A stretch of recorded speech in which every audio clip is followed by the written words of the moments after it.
All right, everyone, let's get back into this. I'll just pull up the game here and take down the caption. Cool. So here we are on the stats screen. We are currently playing The Magician's Workshop by Choice of Games. We have finished up chapter one, which turned out to be pretty long yesterday, and a lot happened. Um, so we'll go over that a bit as we go through our stats. So to start us off, we have our health and our workshop morale at essentially neutral. A quirk of Choice of Games is that anything at 50% is neutral, which is essentially a zero in every other game. We don't have bad health, but we also don't have good health. We don't have bad workshop morale, nor do we have good workshop morale. Just it's neutral. Our resources is that we have 2 lira and 4 soldi at the moment. Um, we went over the currency, the understanding of the currency yesterday. There is an explanation in game. So if you haven't seen chapter one and gone through all of the interesting Italian understanding of things, please head to the VOD or check out my YouTube. I have all my playlists of past streams there. So we also have low supplies in the workshop, which is unfortunate. We've got things to do. As you can see, our fresco progress has not even begun. We haven't gotten to the part where we can start the fresco, so I'm not sure what goes into the fresco, but it's not even begun. As for magic, in this story, we have 3 types. We have alchemy, which we're very good at. We have animation, which we're and then we have soothsaying, which we're not as good at. Our mother was a soothsayer, and we decided that she went crazy, and so we just were not going to follow in her footsteps as much as she would prefer otherwise. We found alchemy to be far more fun, so we changed things into other things. As animating inanimate objects, well, we dabble. For our skills, we are low on reasoning and strength. We're not a very logical person, and we're not a very strong person. But our artistry is a touch better. Our the dexterity of our fingers is pretty solid. We have a neutral amount of confidence, and we have a tiny bit of guile as well. When it comes to our personality traits, we're 50-50 on stubbornness and adaptability, which is great. But we have a bit of charm. We're neither bold nor cautious, but we do have a bit of goodwill in ourselves. We like to be a good person. We have a touch of faith as well, and we're pretty orderly. We like to be orderly. As for the relationships from the people we have met, um, we get along with our fellow apprentice Piero. We do not get along quite as well with Fiammetta or Andrea, and we don't get along quite as well as we could with our mother. We have, however, cultivated some amount of favor with Giovanni de' Medici, the cardinal of Florence, which is good. And we are neutrally friends with Machiavelli, who we will be visiting in chapter two. We have yet to meet him in the story, although it is mentioned that we have known him for some time. Our German friend Conrad is our bestie from our childhood, and we still, I don't know if we still keep in touch. I'm assuming Conrad will jump into the story at some point, but we're still on good terms with him. He is our friend. As for the reputations in Florence, we are neutral with everything. The Medici family, we have gotten in good with Giovanni, but we do not have any pull with the Medici family in total. The confraternity, which is the organization that essentially dictates or allows the workshops to run, we haven't really. We're a neutral. They were our now deceased master was in good with them, but he's now deceased. He has died. We have learned at the end of chapter one he has died, and now it is up to um, Piero, Fiammetta, and I, and Luca was the name we chose for this run, to run the workshop, probably with Andrea's help. Help. um, So we will have to convince the confraternity at some point to put one of us in charge, or perhaps even a master that is not one of us. The respect of the people of Florence is also very important to have as someone who runs a workshop, and we are neutral on that. And, well, the respect of the workshop apprentices underneath us is also very important. So we're still neutral in all of our reputations right now. And as you can see, there is the reference library down here that we went over yesterday.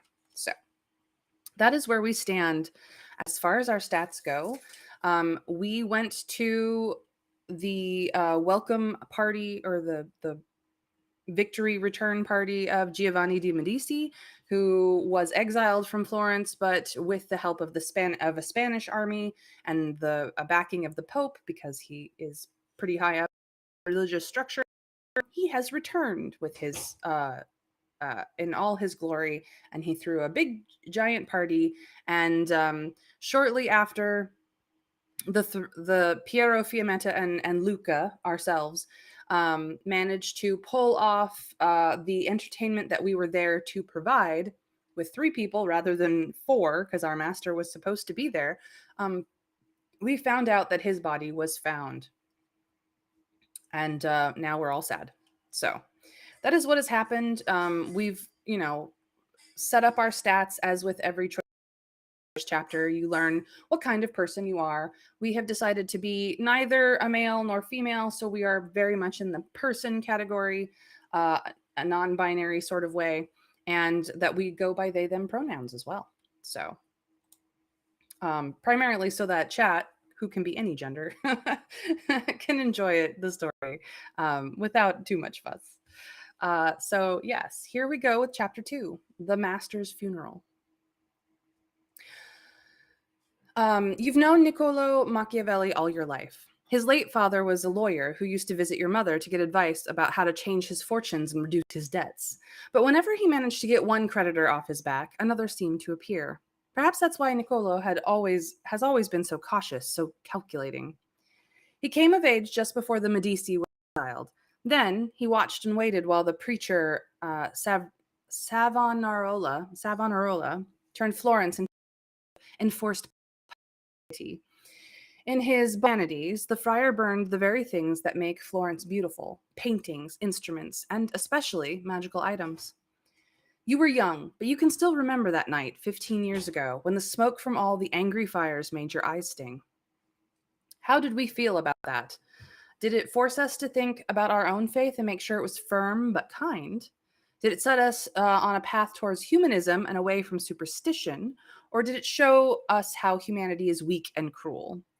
Um, in the previous chapter, we have sent prayers when we've had a chance to do so. So the first choice of reaffirming our own faith is sort of in character for this current run. However, 1, 2, or 3 chat, faith, humanism, or cruelty, you tell me, what shall we decide?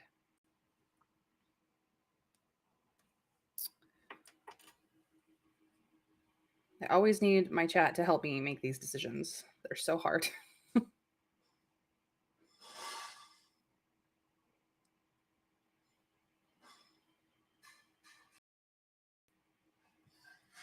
Well, welcome in, Fox. Welcome in, Fox. It's nice to see you again. It's been a while. I'm sorry that work sucks. I will talk to I will talk nerdy at you as far as the story of the Magician's Workshop goes. You are getting in on chapter 2. We've barely done anything here. And on the choice, we have a choice between having reinforced our own faith because of things that happened, um, becoming more humanism, more about humanity, or showing or thinking that humanity is weak and cruel. What kind of person are we? But yes, welcome. I hope this helps. You are always welcome to join us.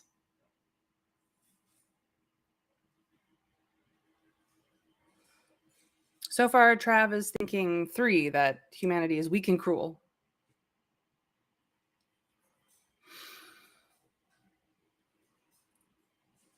That seems to be all the voting. So I will move on. I agree. I agree, Fox. We should not aspire to be. You'd never seen your mother so afraid. She bartered with animators locks on the door of your little house, as if anyone couldn't have broken through the cheap wooden walls with a pickaxe and a little determination anyway. In those days, Machiavelli used to visit and cheer your mother up, drinking weak wine and playing cards. He'd tell her that this would all pass, and sure enough, he was right. The Pope had the preacher killed. The Medici were gone. Um, Savonarola was gone, and all that was left was Florence and its republic, a blank slate. Machiavelli made himself indispensable. I can read. I promise I can. He became the secretary for the Council of War and Diplomacy. He managed the militia. He was Florence for all intents and purposes. Art and science flourished again, and you went to work at the workshop. He could have been a great soothsayer, your mother would sigh every time Machiavelli would wave goodbye, having left a bottle of good wine or a joint of meat in his wake. But not even Machiavelli could foresee the Pope's interference and the return of the Medici. Machiavelli in exile. Ooh, spicy. The Medici don't quite know what to do with him. Despite his skills and experience, the cardinal doesn't want him anywhere near the government of Florence. He's too independent and too closely connected to the families that flourished while the Medici were away. So they've come to an arrangement with him. So long as he stays in his house in the countryside outside of Florence's gates, close enough to watch but out of the daily business of the city, they won't bother him. He is officially in retirement, writing a book or so, he says. The morning after the cardinal's party, you go to see Machiavelli. You rise early after, well, do we get a good night's sleep? Hey, dragon, welcome in. Yes, exactly, Fox. Welcome, welcome. Wow, all my favorites are coming in today. Now we just need Winter Fairy, and I've got a complete set. So yes, do we rise early after a good night's sleep? Do we rise early after a late night spent in the workshop telling stories and grieving with the fellow apprentices? Because in chapter 1, our master of the workshop has died. We don't know how or why, but he has died. Or do we rise early after a late night spent talking with our fellow senior apprentices, Piero and Fiammetta, about the future? Aw, Dragon, you're sweet.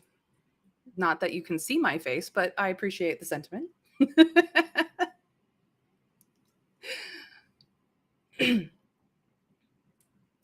But yes, so chat, please help me.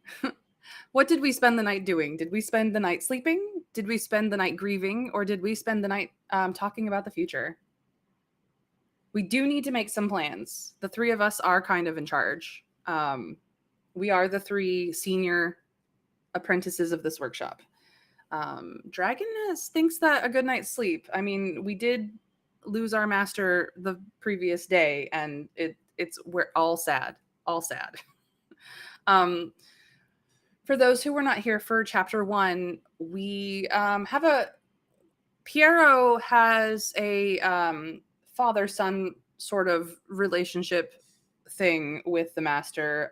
Fiammetta, who is also our sort of rival right now, had a complicated relationship with him, although she was the most seemingly shocked by his death.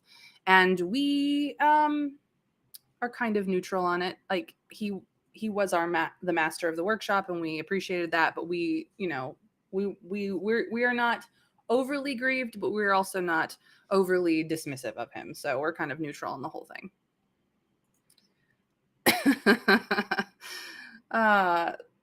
All right. Well, it looks like with Fox's answer, the ones have it. We managed to get some sleep, and we are now refreshed this morning. Although we probably should have done anything else, but we left it for Piero and Fiammetta to deal with. We got sleep.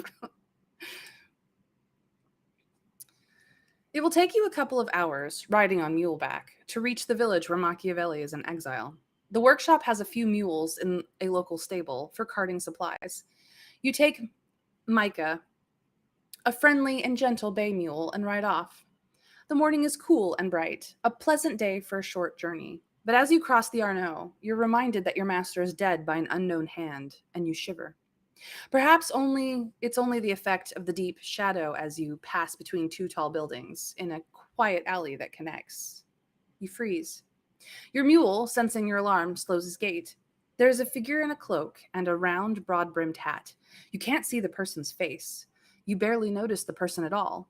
They seem to fade into the stone wall. You can't see the face under the brim of the hat, but you have an uncanny certainty the person is watching you. How do we respond to that? Um, do we shout out, "Damn you for frightening people! Come into the light where I can see you"? Do we attempt to greet, "Good morning, may I be of some help to you"? Or do we go, "Boo"? How do we respond to a Zorro like person? I don't actually think it's Zorro himself. Wrong era. But how do we respond?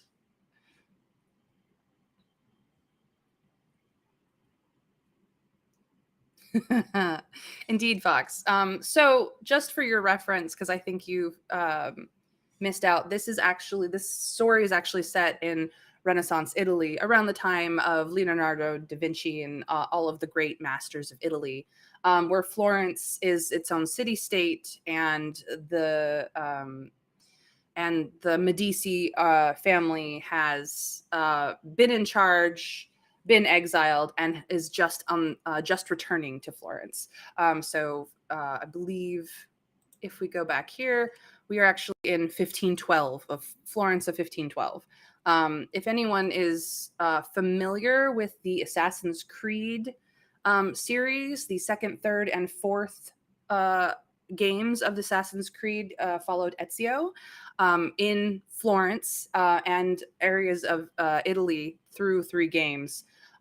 Around this time, in fact, the Medici and Machiavelli and even the Borgia, which were the antagonists of his games, primarily ish, were mentioned. So you will hear all of those names in this story because it is basically set around the same time as that first Ezio game, which is the second of the Assassin's Creed series. Um, in any case, that's why Machiavelli is like we're actually going to visit Machiavelli here. So, um, yeah, it looks like everyone is like, yes, let's be polite. Let's not be mean to the crazy person who's hiding in shadows, even if it is Machiavelli. Yes, Trav. But yeah, so indeed, it's fun times here. You smile as charmingly as you can, and the figure steps forward. But they say nothing, only lifting a black gloved finger to their lips. The figure walks away, seeming to melt into the darkness of an alley. Hey! You cry out. Where did they go? People can't just disappear. Unless it was an animation or some other sort of spell. You guide Micah, the mule, down the alley in the direction of the figure, but the mysterious person has gone. Ooh. Ooh. You rejoin the main road south, and as merchants and friars pass beside you, this experience you just had, feels like a dream. The countryside rises before you as you leave the city behind. You pass olive groves, each of the dark, gnarled trunks a personality unto itself, topped by a crown of sage green. Vineyards climb the hillside, rows upon rows like defending armies. The road narrows, and you guide Micah to the side to let a group of men on horseback pass. In the center of the knot of finely dressed servants rides a woman of about 40, with dark hair, an aquiline nose, and traveling clothes in the same colors as the surrounding landscape, but richer, deeper, and lined with gold lace. She's riding north from Rome, with several pack horses at the back of the convoy. This must be Alfonsina Orsini, who married into the Medici family. Some say she single-handedly orchestrated the Medici return to Florence. You make yourself as unobtrusive as possible, squeezing in beside a dry stone wall, but Alfonsina holds up her hand and all of the dozen horses around her stop, too. She turns her eagle gaze to you. Will you stop for a moment, fellow traveler? Oh, that's trouble. Nobility has spotted us. Trouble. You look around, but you're the only person she could be addressing. At your service, my lady. You're coming from Florence, I take it. I have heard a rumor on the road, and I am very uneasy about it. They tell me the master of the Santa Maria Novella workshop has died. You incline your head. I'm very sorry to say that's true. He was my master, in fact. Her eyes widen, and she wheels her horse around to ride right over to you, with no apparent regard for the other riders in her entourage, moving out of the way in the nick of time. With her horse right beside your mule, she looks down her long nose at you. I'm sorry for your loss, a loss to the whole city. What can you tell me about the manner of his death? You shake your head. I only know that his body was found in the Arno. Damn, she says, looking away. You can tell me the status of my commission. Uh-oh, the commission. Your commission, my lady? I'm Alfonsina Orsini, she says, a touch impatiently, and I'm the one your master promised to make the weapon for. She drops her voice lower. That's one reason I was on my way to Florence, to see if it will still be finished in 1 week's time, as I was promised. Will it? You wince. You know everything that the master was working on, or at least you thought you did. If he was working on this weapon, he kept it secret from you. Perhaps there's something about it in his notebooks. For now, you'll have to try to placate the most powerful woman in the Medici clan. Are you a good enough liar to make her underway? Or would you rather be honest but impress her with your confidence? She's thinking about the weapon now and wants you to talk about it. Perhaps you can use your soothsaying to glean enough information from her to set her mind at ease. Well, we're not good at soothsaying. That is the skill we are least good at. This is going to be really difficult. So we have the ability to say, that commission, I say, keeping my voice low and conspiratorial. We can say, I'm still going through the master's records, but our workshop never misses a deadline, which is the bold answer. Or we could say, yes, the weapon, as we concentrate on her thoughts. So, lie, bold, or soothsaying. 1, 2, or 3. Chat, please tell me, what should we do? How do we respond to the most powerful Medici woman we could have met on the road? Yeah, we aren't a soothsayer, so 3 would probably fail because we're 5% lower with soothsaying than we are of the other 2 magic skills. Do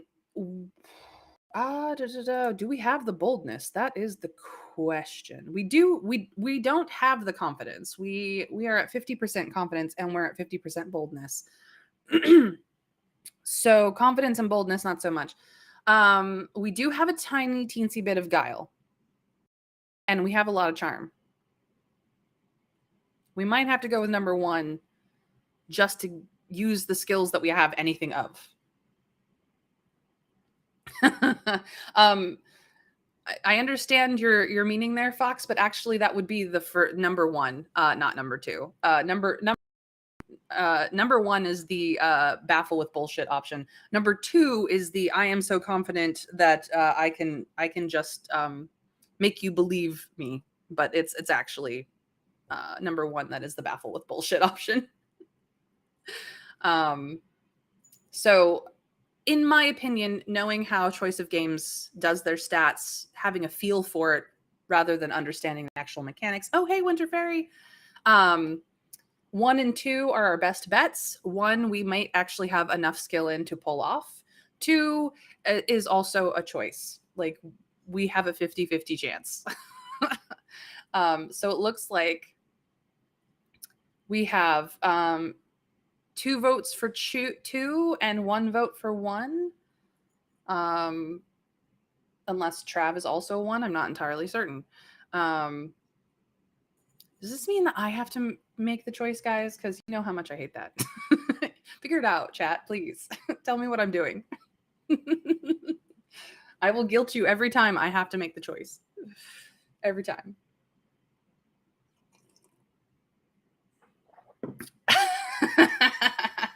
And now I have multiple people flip-flopping. All right, we're going with 2. That seems to be sort of the consensus. We're just going to try and be bold.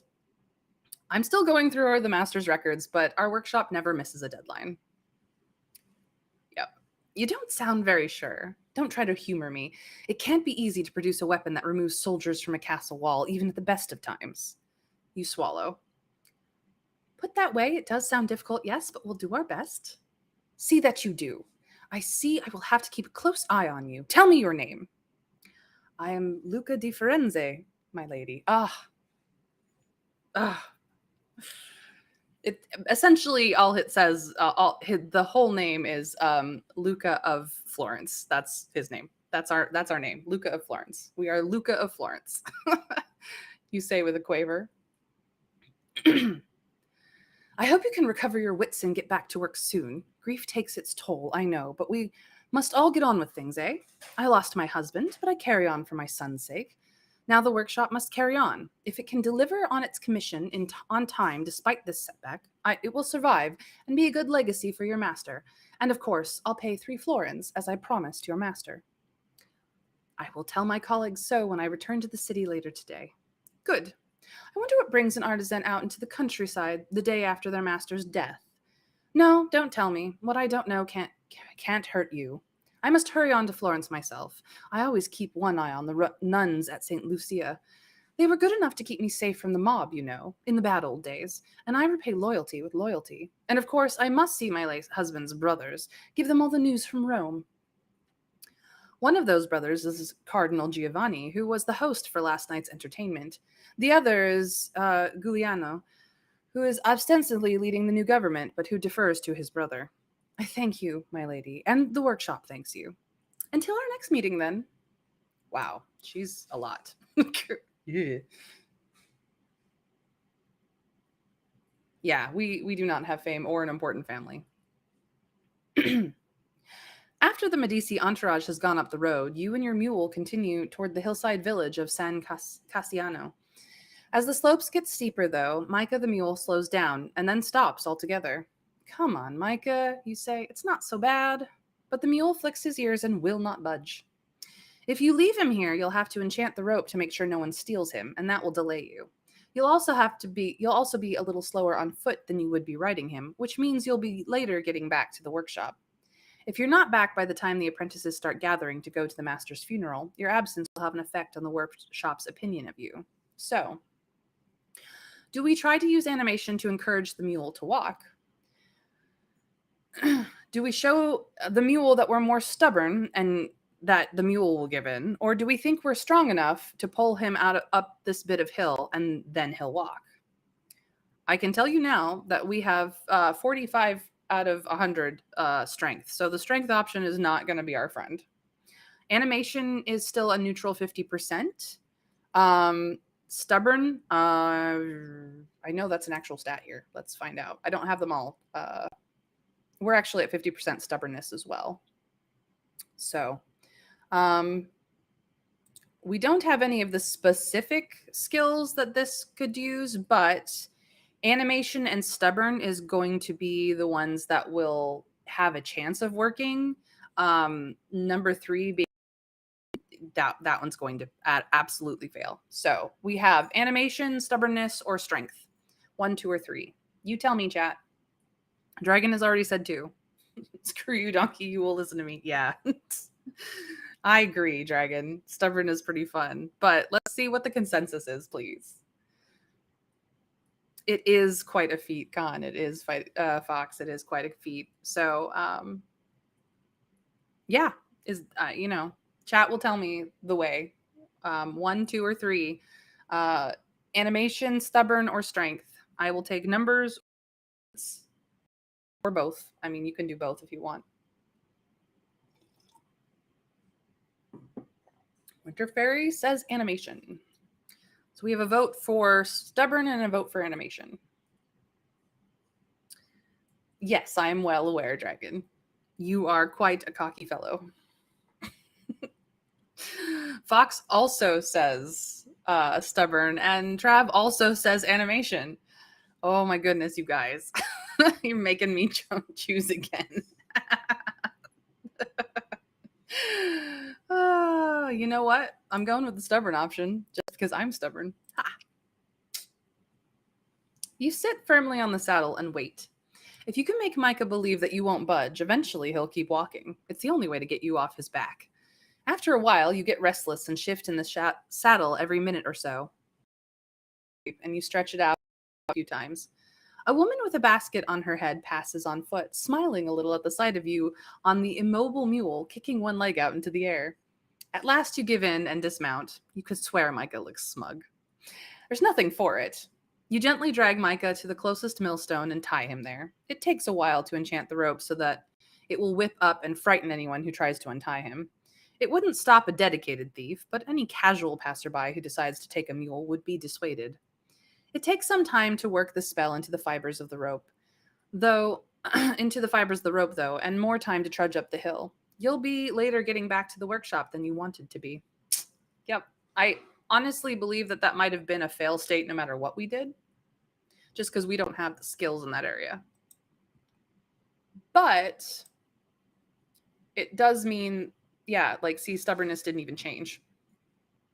We just simply didn't have the skill for it. Oh well.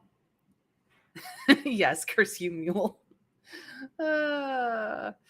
You know, Dragon, you make a good point, but at the same time, mules are so useful when they aren't being stubborn that, and also if you have even so much as an apple, you can pretty much convince it to do whatever you want. So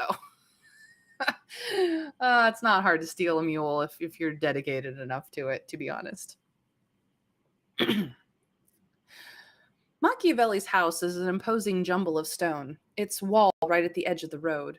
The manservant who opens the door has worked for Machiavelli for years and knows your face. He says nothing, but only points across the narrow road to the tavern opposite, where already a song is rising. It's not even noon yet, you protest weakly. Manservant shrugs and closes the door. You cross the road and step into the yard of the tavern, a sprawling collection of low buildings. A chicken races across the yard, and you step out of its way and into the low doorway. 3 men, no doubt local to the area, are sitting in one corner. They're the source of the song, and there's wine in front of them. Machiavelli is sitting beside the empty fireplace in the corner. He's in his early 40s now, no longer the young prodigy who gave Florence its militia and a sense of what sort of city it could be without the Medici family in charge. He has a thin face and a long nose, a shadow on his square chin, and a perpetual wry smile above it that some interpret as a smirk. His dark eyes see everything, and they always look serious.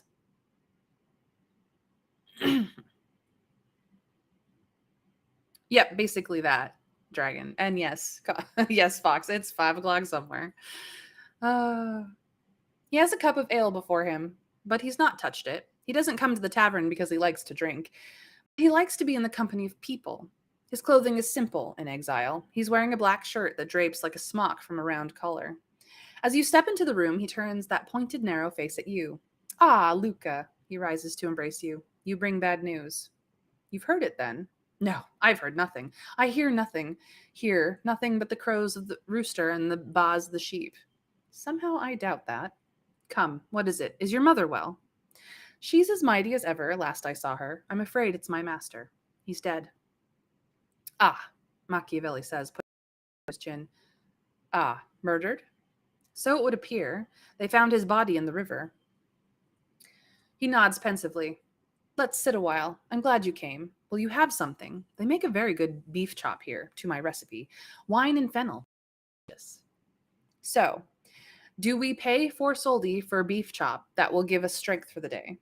Do we pay 2 soldi for bread and cheese that will give a little strength? Or do we save our money and go hungry?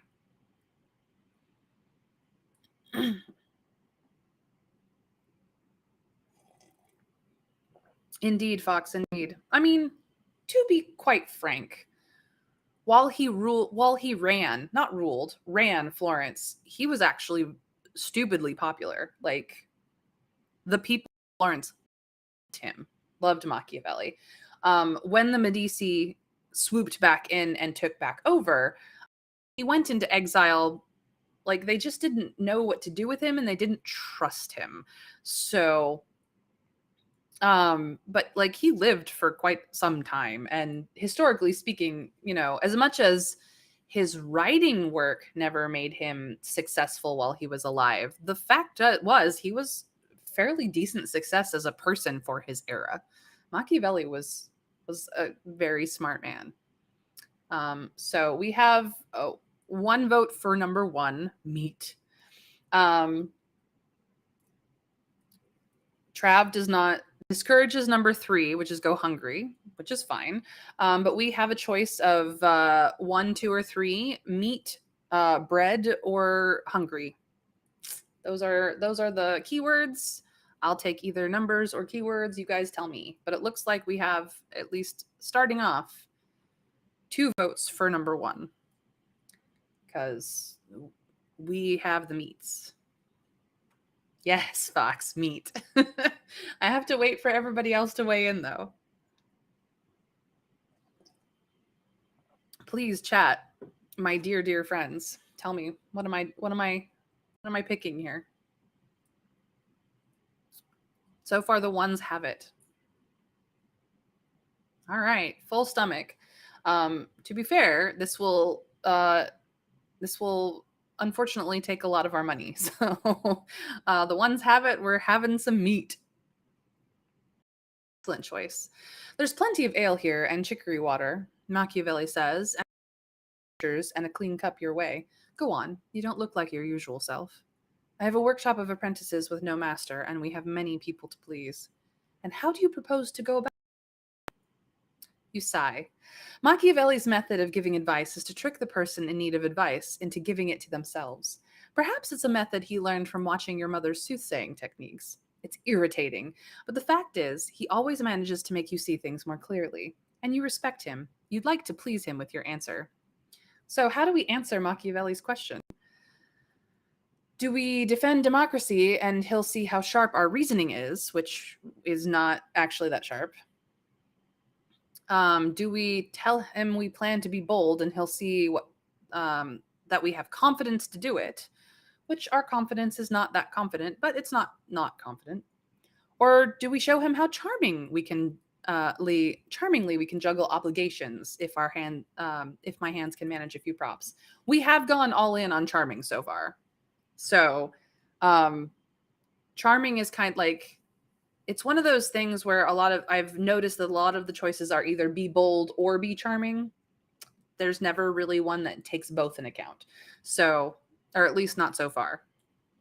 But it's 1, 2, or 3: reasoning, confidence, or charming. So far, the threes are the threes have it. So, you guys tell me, 1, 2, or 3. Reasoning, confidence, charming.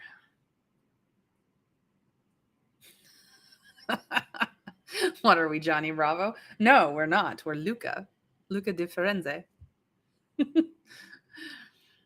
Charming has it. So we're going to be charming. All right, you say, picking up a piece of dry bread. This is the Medici clan, yes? If you say so, Luca. And this, you say, picking up a large olive with the same hand, is the confraternity, the collection of artisans' guilds. An astonishing likeness. Finally, we have the people of Florence. You use your other hand to pick up a bit of cheese. Now, all I have to do is juggle them, like so. You send the olive, cheese, and bread into the air and juggle them all with ease and even a little flourish at the end. He claps slowly, smiling. You really think it'll be that easy? That wasn't easy at all, I protest. I studied that for 6 months. Conrad taught me. Very cute. You'll need your friends and all your charm, but I have no doubt you can juggle them all with panache. Now tell me, do you have any suspicions about who killed your master? You shake your head. None at all. He had no enemies, not as far as I know. Your master was working on something, Machiavelli says thoughtfully. A secret project. Yes, you say excitedly. A weapon for Alfonsina Orsini. I just learned about that. I met her on the road. Do you think someone could have killed the master over that? Alfonsina's weapon, if she ever gets it, will be a trifling thing. Leonardo's invented far nastier devices for worse people, and yet he lives. You hear a great deal from the rooster and the sheep, I say. He smiles. Don't Alfonsina's commission is what killed your master. I don't think that Alfonsina's commission is what killed your master. The truth is that I don't know what he was working on, just that there was something that occupied his time. He had started to slip when it came to other projects, and that wasn't like him. You mean he had another secret in addition to Alfonsina's commission? I'm starting to suspect your master had more secrets than any of us realized. How does that make you feel about your position in the workshop, Luca? Oh boy. Is that a blow to our confidence but we'll adapt? Is it a blow to our confidence but we're more determined than ever? Are we determined not to be like the master, no secrets, no lies? Are we willing to change and grow to make sure that we're never that deceitful? So, adapt, determined, no secrets, or secrets. I agree, Trav. Secrets are important, and so are lies, especially in artisans guilds day to day. You can't let your rivals find out what you're doing, or they will try to do it and do it cheaper.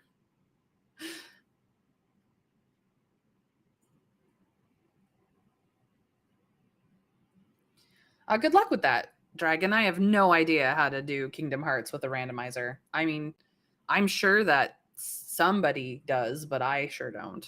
Um, have fun with that. Kingdom Hearts is a fun game, though. Lie about it.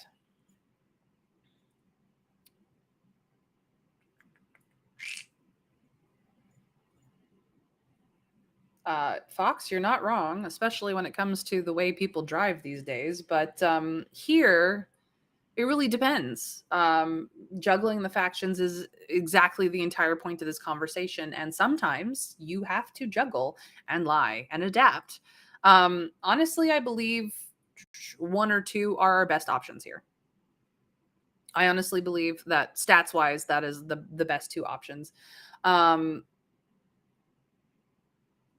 we will take a hit to confidence, but we will grow in something else that could be very useful.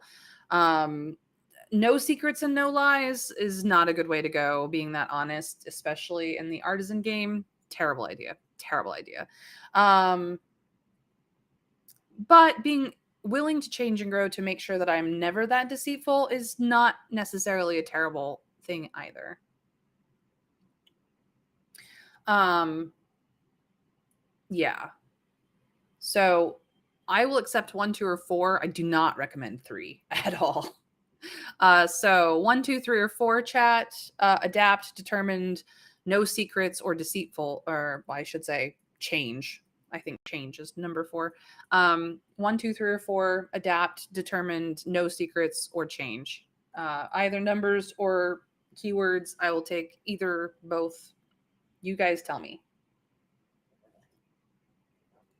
I will go with the consensus.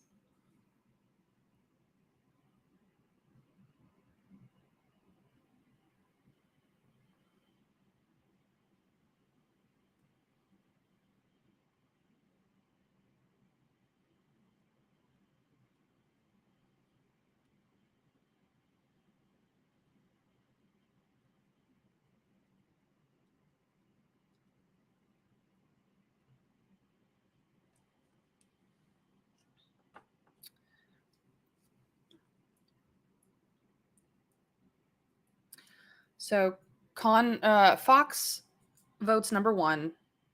Blow to con.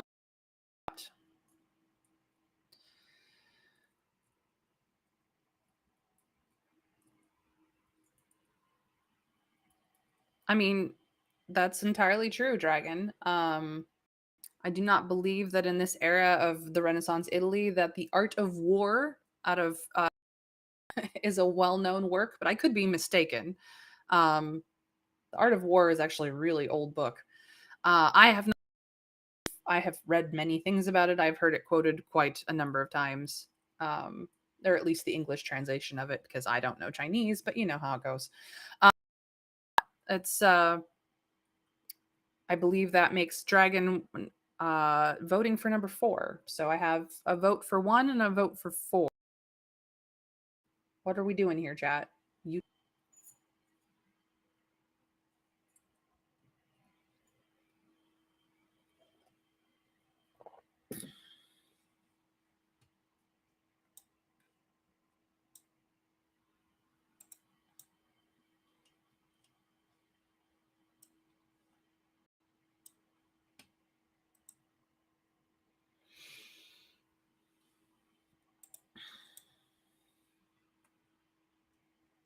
please don't make me pick. Please, it's what I play this for you guys to do. I don't have to make all the decisions. Decisions are hard, man. All right. We have more votes for number one than anything else. So I'm going to go with it's a blow to my confidence, but I'll adapt. I thought I was more important to him. It's going to be very difficult to deal with all of this, but I'll have to, I suppose. You say, I can't believe I didn't know. Oh, he kept things from the whole workshop. Piero was always there to do extra work to make the master look good. What your Piero suspected, I don't know.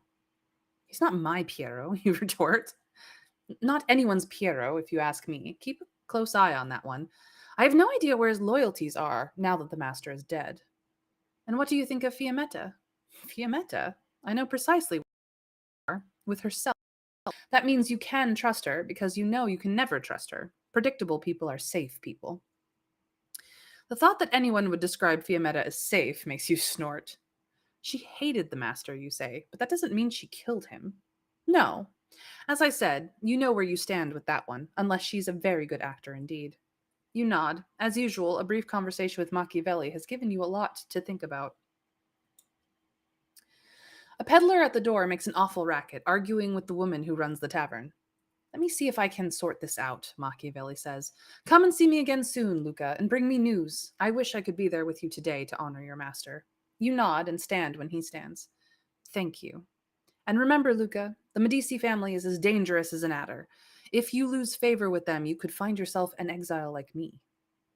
The peddler is blocking the doorway, screaming and brandishing a pan. Go out the back door, Machiavelli says, pointing at a little alcove in the corner. My secret tunnel. It lets out in my garden. Don't look so astonished. I never go anywhere these days without a secret exit. Go, Luca? Yes, you say. Don't forget to visit your mother. She worries. Into the tunnel.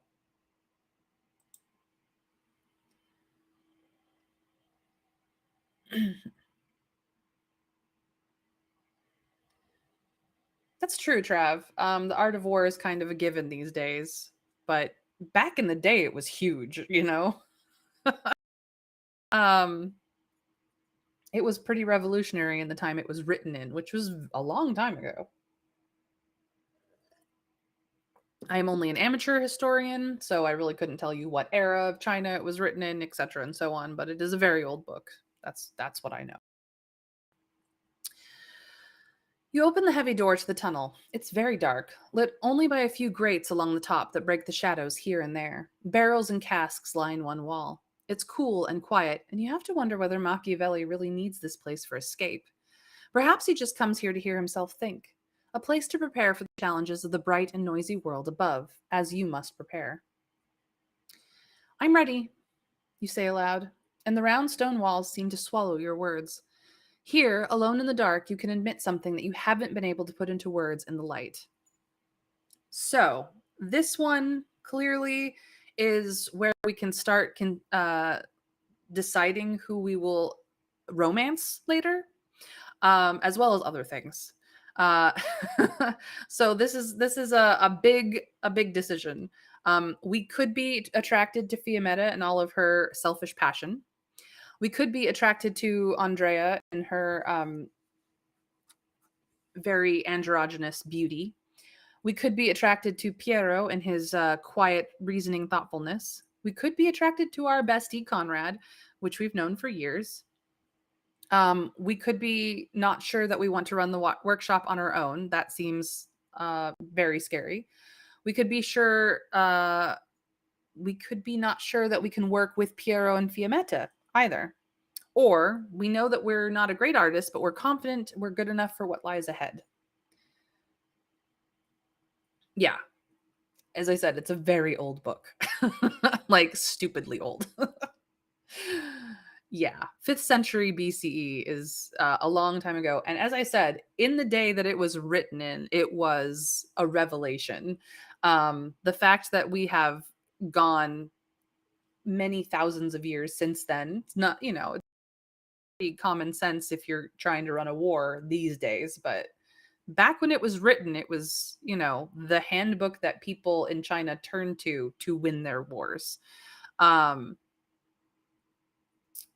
general wrote down his thoughts on how he'd run wars, and it was huge. But again, it's been a long time since then. The fact that the book still exists and people still quote it all the time just shows that it has had effect uh, for ages upon ages as a book um, that tells things that, I mean, honestly, people should just know. Trav votes 5. Be certain that we don't want to run it by ourselves. It doesn't matter if we don't want to work with those two. We pretty much have to. We aren't going to get anywhere if we split up.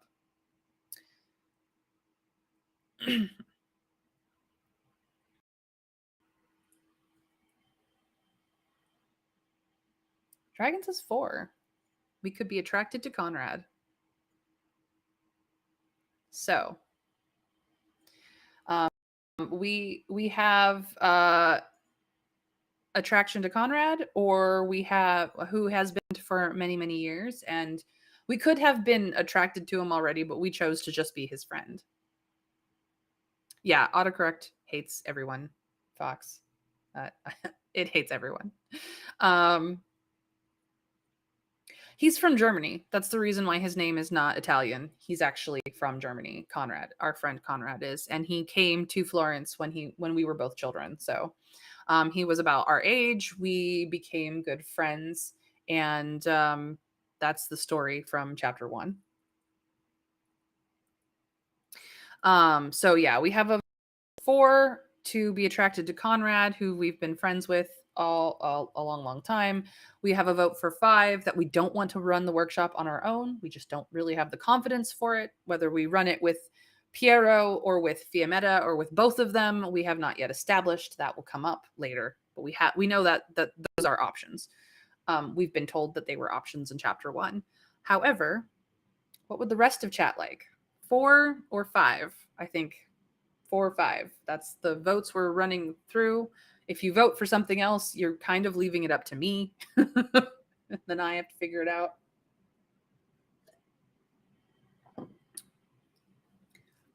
You're not wrong, Dragon. Love Twilight was garbage. That is my soapbox. I have a whole rant for that one, but it's garbage.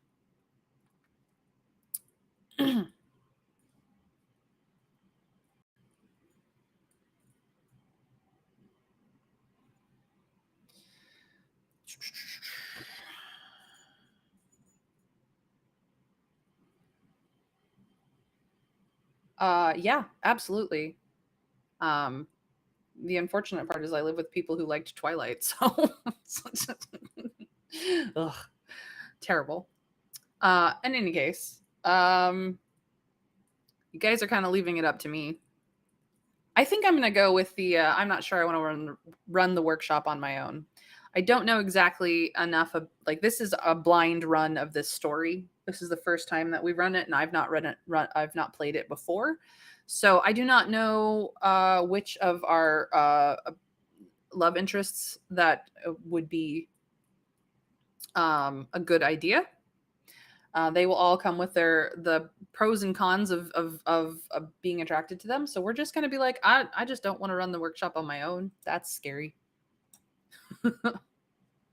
You hardly realize you've spoken aloud until you hear the words echo back to you. Smiling a little at your own behavior, you step forward. You're nearly through the tunnel, and then you freeze. You're in the cloak stands in the shadows. They almost look as if they're of shadows. Who are you? You say in a voice that sounds a little more like a squeak than you intended. The figure says nothing and puts one gloved finger to its lips. In the other hand, it holds out a scrap of paper.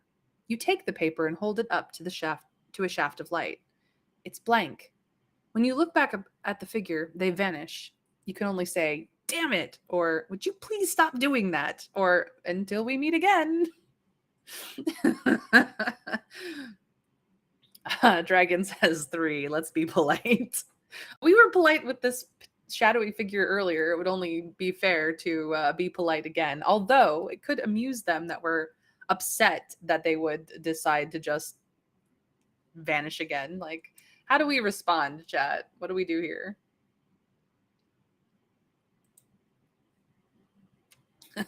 I'm Batman. He's a combination of like Batman but wearing Zorro's outfit. It's pretty funny.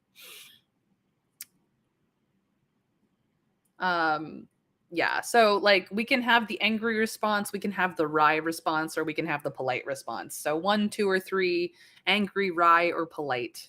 If you can't spell wry, that's fine. You could just tell me 2. Uh, I am aware that you would be doing number 1 in real life, but Luca has been more polite than that up until this point. So um, I think the vote is between 2 and 3. Fox, tell me, 2 or 3, which one are we going with?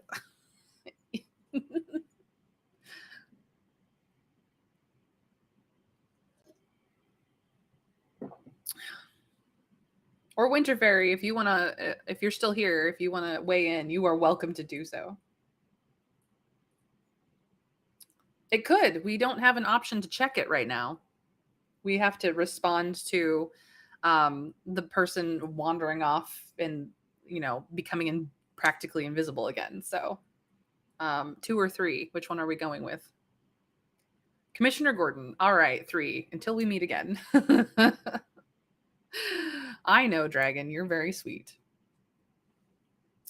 As you ride back into the city, the September sun warms. The encounter was all in if it weren't for that slip of paper.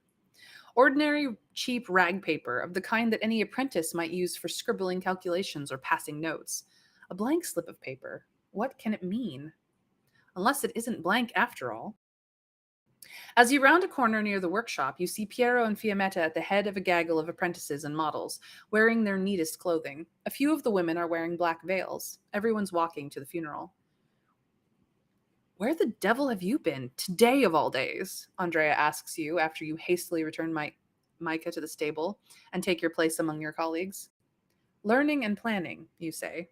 Well, you were missed. Everyone's in a foul mood. How do we respond to Andrea? Could we sense the foul mood from the street? Could we deduce as much from the expressions and the quiet hum? Or do we not let Andrea see that it concerns us? We have not really done the oh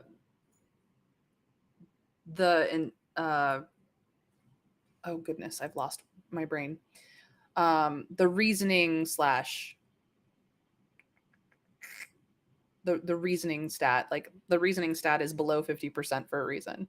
Our guile has gone. Our guile, artistry, and dexterity are big stats. Our confidence has taken a hit, as has reasoning and strength. So in this one, this is I'm not sure what sense from the street is tagged to, but the second one is definitely reasoning. And the third one I think is boldness or something.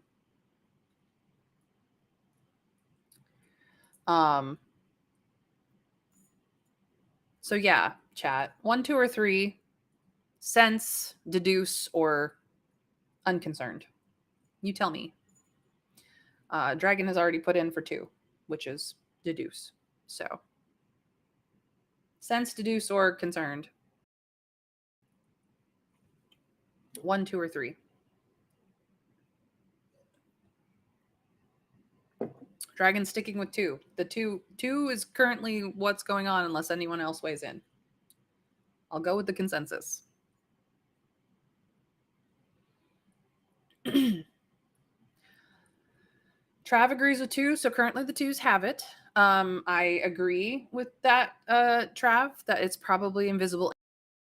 Some heat to bring it to surface, but unfortunately, we do not have the option to check for the secret message yet. The circumstances are out of my control. Now, if there was a seduce option, we already passed the seduce option on Andrea. We could have said we were attracted to her. We decided against that. So it looks like the 2s have it. We deduced as much from the expression and the quiet hum. Not so strange for the day of a funeral, surely, you reason. Perhaps not, but this is not mere grief, the model says. There's a kind of panic, a desperation. I can feel it. Can't you? Everyone's worried about something. You missed your calling, Andrea. You should have been a soothsayer. Ha! Reading the minds of the artists who paint me is quite enough for me. Speaking of which, we have a lot of work to do to finish the fresco in the Piazza di Santi Croce.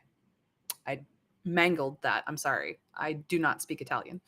Um, we'll get back to work tomorrow. That reminds me. Andrea, do you know anything about a commission the master promised Alfonsina Orsini? Some sort of weapon? Andrea shakes her their head. The cardinal's sister-in-law? I thought she was in Rome. She was. She's here today. I imagine she'll be at the funeral. Burying the dead. Indeed, it seems all of Florence is at the funeral. Perhaps it is the mystery that surrounds the drawing the curious. But it is also true that the master was a respected man. Not liked, exactly, but respected. As you join the crowds heading to the church, you find yourself beside a tall, handsome man who nods his head to you in the fashion that you are starting to recognize, an acknowledgement of your loss, of your grief. You know who he must be immediately. There are plenty of men in Florence with very dark skin, but there are fewer men of any complexion who can afford a doublet of that rich black brocade threaded with gold, or a black velvet cap trimmed with pearls. There are fewer still whose every step is echoed by men standing at a little distance, men with sour faces and their hands on their belts. Your Highness, you say with a small bow. Henrique of the Congo. Henrique Kinu Mba, I really cannot pronounce his last name. I apologize. It's African. That's what I know. Is the son of the king of Congo. Who is a devout Christian. The king sent his son, Henrique, to Europe to study for the priesthood. There isn't much that seems terribly priestly about this broad-shouldered young man. You are Luca, I believe. At your service, your highness? Indeed. I will not talk business here and now, in this time of grieving, but I will be visiting the workshop soon. We would be happy to talk about a commission, if you have need of anything, you say, and expect that to be the end of the conversation, but Prince Henrique raises one eyebrow. I have need of what your master promised me already.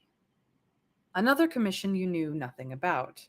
You won't be able to work on it without learning a little more about it, but it would be good to get that information without angering Henrique. So, will he expect us to be a little odd like any good artist? As a divinity student, he'll respect a person of faith, or will we show him that we can adapt to meet any challenge?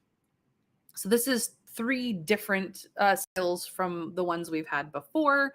I believe this is eccentricity. I believe this one is faith, and I believe this one is adaptability. So those are all, I think, personalities, or not necessarily, but yeah, we have a little bit of adaptability.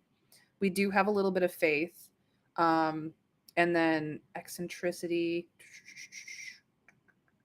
We are more charming than eccentric, so the eccentricity one is probably a fail state. Period. So eccentricity, which is a fail state for us, faith or adaptability. Faith or adaptability, either one might work. Might. They're both only a touch over 50. So 1, 2, or 3.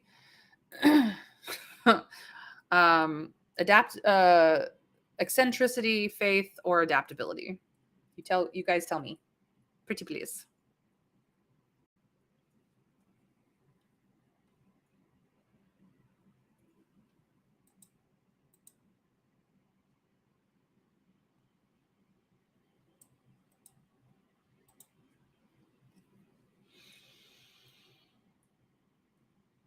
We are slightly devout, yeah.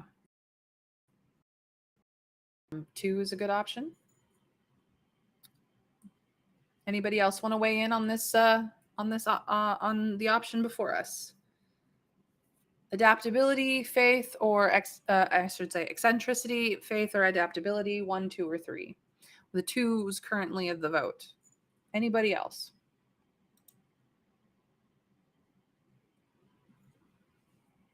No worries, Fox. Feel free to lurk about. I'm always happy to have you here, whether you participate or not. Looks like we're going with 2. So, as a divinity student, he'll respect a person of faith. You adopt a somber, reverent expression. My master, God rest his soul, was not always forthcoming with his assistance. I pray today for the strength to overcome the challenges he left. He was a great man, but great men leave difficult legacies. He smiles and nods. I wish you well. Perhaps you can search your master's notes for. He steps closer to you so as not to be overheard. For a flying machine. Something I could take to my father in Congo. I want to build an inspired nation, a nation that inspires. He doesn't sound quite like someone who plans to spend the rest of his life in quiet prayer. Of course, you say. He promised it by a week from today. Have no fear.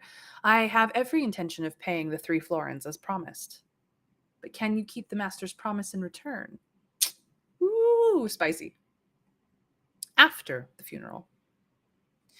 The workshop has a great deal of work to do, it seems, but not today. In the late afternoon, after a somber service, the mourners spill into the streets. Even the dogs get more boisterous, racing through the golden streets and clattering up and down stairways. It's as if the city was holding its breath while the master was put to rest. You lose sight of Piero and Fiammetta in the crowds, but perhaps it's best for the workshop's public image if each of you makes an appearance somewhere. See that the workshop has a future. Luca! Someone's calling you from within an open courtyard tavern. You stand on your toes and peer into the crowd. It's Conrad, and he's calling you over. Ah, Conrad. We finally get to meet him. We've heard about Conrad up until now, but we have not met Conrad in this story as of yet. Yeah, really. I don't know, Trav. We'll see. We'll see. Good luck to us, really. Conrad is a German who came to Florence as barely more than a child after his parents died. He was sent here to get an education, or so his aunt insisted. But Conrad has always felt that he was simply unwanted. Rather than making him morose, this has given him a sort of desperate cheerfulness and an intense practicality. He's used to having to fend for himself, so he values the good things in life. When you and Conrad were both new to your vocations, you encouraged each other in them. Now that you're rising in the workshop and Conrad understands the city's politics like no one else, it can surprise you both when something reminds you that you have learned a great deal in your separate fields. Why are the two of you such good friends? So, is our cynicism about humanity tempered by his gregarious cheer? Do we respect each other's eccentricities? Conrad's humanism challenges me to deepen and question my religious faith, or my healthy mistrust for authority tempers Conrad's desire to play by the rules. How do we how does our relationship work? 1, 2, 3, or 4. um Cheer, eccentricity, faith, or mistrust. 2, we're both weird. Interestingly enough, that will up our eccentricity and lower our charm, Trav. um these are definitely personality trait generated stuff. So I believe number 1 is upping humanism. Number 2 is upping eccentricity and lowering charm. Number 3 is upping faith and lowering humanism. And 4 is not entirely certain, order and democracy.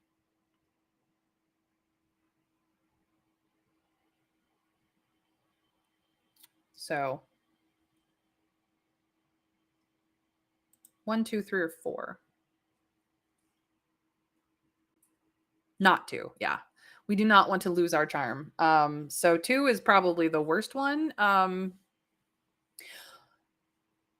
Winterfairy, here's the thing. If we take the first one, we've already been a person of a bit of faith. We will even out faith and humanism back into a neutral state. If we take the second one, we lose a bit of our charm, our hard-won charm. We've gone all in on charm. We don't want to do that. The third one, however, if I'm not misunderstanding, is Conrad's humanism challenges me to deepen and question my religious faith. So that would up faith for us and lower humanism once more. And then I believe the last one will cause us to reshift order and democracy. I believe that is my understanding of what is going on here, having played a number of these games and figured them out. So our healthy mistrust for authority tempers Conrad's desire to play by the rules.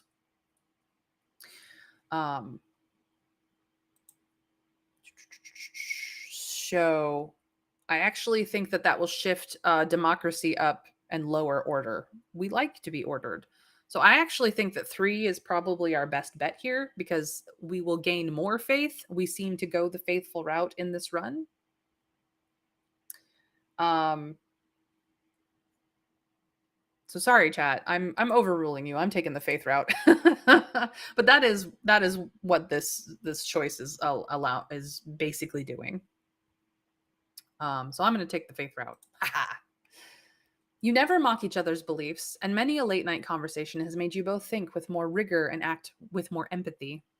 Although your mother has always sighed and chuckled and elbowed you in the ribs about the possibility of a relationship between the two of you, you've been adamant that you're friends, and maybe a little worried that Stella, in her far-sighted way, might know something you don't. Are your feelings for Conrad purely platonic now, or would you like to pursue a different relationship? So we could have said that we were attracted to Conrad, but this is the decision. Are we romancing Conrad, our bestie from forever? So, um, would we like a relationship other than friendship because life is too short for caution? Would we like a relationship other than friendship because life is too short to be stubborn? Do we not want to pursue a relationship other than friendship because we want to be bold and find someone we haven't known for forever? Or do we want to pursue a relationship other than friendship because we don't want to get stuck in a rut in our life? This, in fact, may shift some of our personality traits as well in this decision. Life's too short for caution is what Winter Fairy says. We don't really have a boldness nor caution here, so it may shift one way or the other.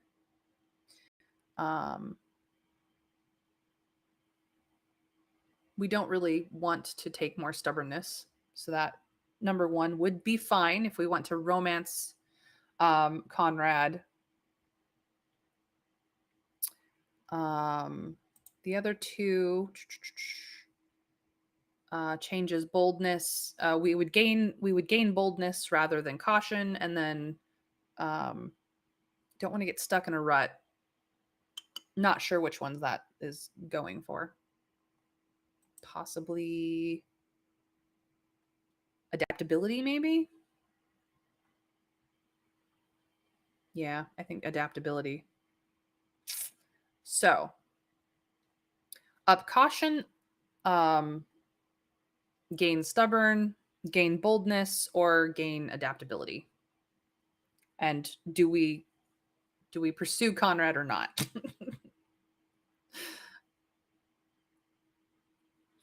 Winter Fairy seems like, yeah. Winter Fairy wants to go for Conrad. Does Chad agree? Does Chad agree? Else can weigh in. I'm happy to hear from my chat.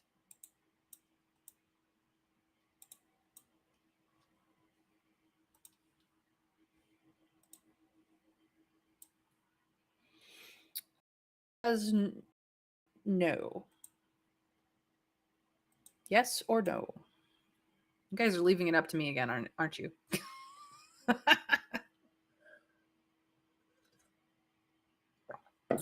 Well, if yesterday has any effect with chapter 1, Dragon has returned to tip the scales. I guess we are going for a relationship with Conrad, and life is too short for caution. All right. Conrad kisses you on each cheek and puts one arm around you as you walk together through the crowd. You've always been affectionate friends, and you're each other's pillar in dark times, times like today. Conrad navigates back through the crowd to a table full of friends, acquaintances, and a few strangers. They all give you their condolences and share stories about the master's remarkable work.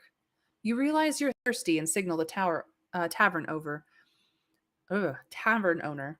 What will you have? It's on the house as you're grieving. So, do we go with the wine? Primavito wine, which I believe is a red wine. Do we go with a white wine? Lacrima Christi, or do we go with lemon wine? Hydrated grieving process. Red wine, white wine, or lemon water? 1, 2, or 3?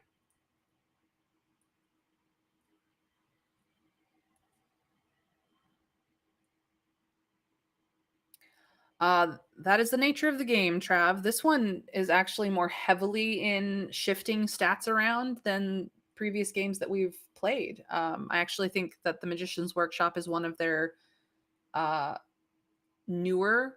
I'm not going to say it's new. It's been out for quite a while, but the one of their newer stories. So there's a lot more that they've done on the back end for stats, which is interesting.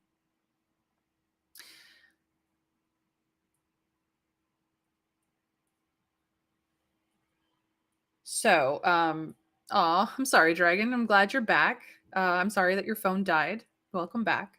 Um, so Trav says go with the white wine because if we spill it on the blank paper, we may never be able to find out if there's a secret message on it.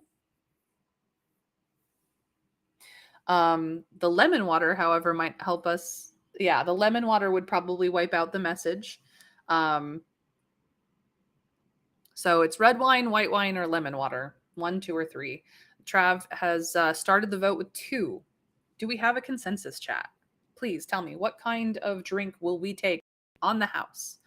We do not have to pay for this wine or water.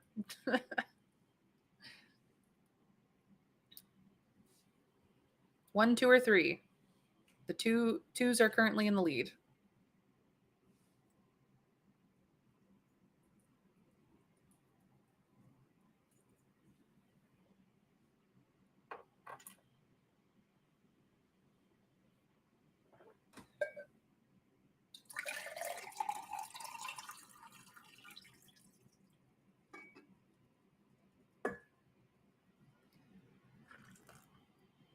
I guess we're going with white wine. All right. The so-called Tears of Christ comes from the volcanic soil around Naples in both red and white versions, but you prefer the white, pale, robust, with a faint hint of pears. Ooh, that does sound good. I remember when the master removed the blight from my uncle's grapes, and there was some dispute about the payment, begins one young man you don't know. The dispute being that your uncle didn't pay, as I recall, says Conrad with a laugh and a sideways grin in your direction. There's a roar of laughter, which the young man acknowledges with a good natured wave of his wine cup. True, true. My uncle Lorenzo was a tight pursed old fellow when he could get away with it. The master didn't let him get away, of course. He made the vines grow right up to the house and right up the walls and blocked all the doors and windows with them, so my uncle was a prisoner in his own house. He had to push the money through the brambles. Speaker mimes this to general merriment. What about you, Luca? The woman asks. Will you be an old grump too, if you're made the master of the workshop? It's a light question, a teasing question, but there is a genuine curiosity behind it, and you can see the same curiosity shining in the eyes of everyone at and around the table listening. This part of the tavern has gone quiet. You are, the object of speculation. Perhaps Piero and Fiammetta are undergoing similar scrutiny. Your answer could affect your reputation. The people of Florence see through any attempt to create a false personality. They'll happily accept it, but not a counterfeit one. So to make them think that you'll be a beloved terror like the master, you'd better have the sour personality to back it up. On the other hand, if you want them to love you for your good humor and compassion, you'd better be able to radiate that too. Or perhaps it doesn't matter which sort of heart you have if you can show them that you're a true humanist, an heir to the great philosophers of your age. We are not a humanist. So we have humanism, humor, or the same sort of as the master was. So 1, 2, or 3, humanism, humor, and similar. Those are my keywords. Humanism, humor, similar, 1, 2, or 3. What kind of person shall we be in the eyes of the Republic, of the people of Florence?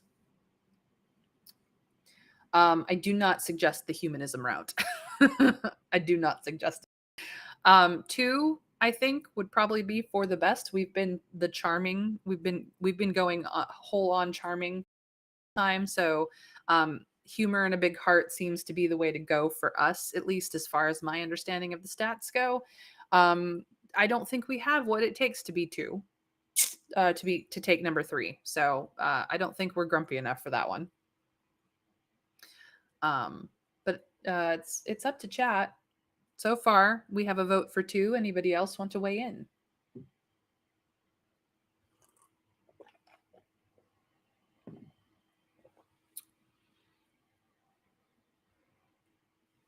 think I've got you all convinced that 2 is the way to go. All right, we'll go with that. I'm good at being charming myself today. Oh, I'll be more grumpy still, you say, and stand up. You lower your brows and snarl your lips into an exaggerated mimicry of the master's customary expression. With your arms folded, you march around the table, pretending to glower at everyone you see. A student laughs uproariously and raises a glass. To the future of the workshop! You bid Conrad good night. Do you want to send any signals to him that you have something on your mind other than friendship? Here's our chance, Winterfairy. Do we embrace him closely? Do we blow him a kiss goodnight? Or do we decide not tonight? We'll wave good night as a friend. 1, 2, or 3. Embrace, kiss, or wave. Winterfairy's all in.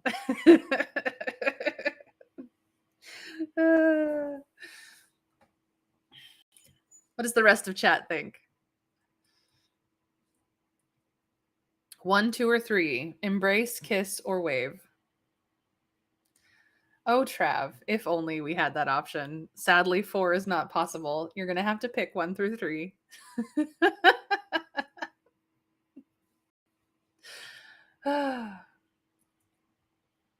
Such a spicy chat. Such a spicy chat. All right, we are going to embrace him closely. You whisper thank you in Conrad's ear as you hold on a little longer than friends usually do. It's been a long, difficult day, Conrad says, pulling away and looking into your eyes kindly. If you need me, you know where to find me. As you leave the tavern, the shadows are long. You peer into every alley, but there is no sign of your strange friend in the broad-brimmed hat. Up the rickety staircase to your room over the workshop. It's a Spartan place. The only really well-made thing in it is, well, carve ourselves the bedstead covered in magical spells. Did we make an endlessly burning candle? Or do we have a chest of drawers that we've animated to help us find our things?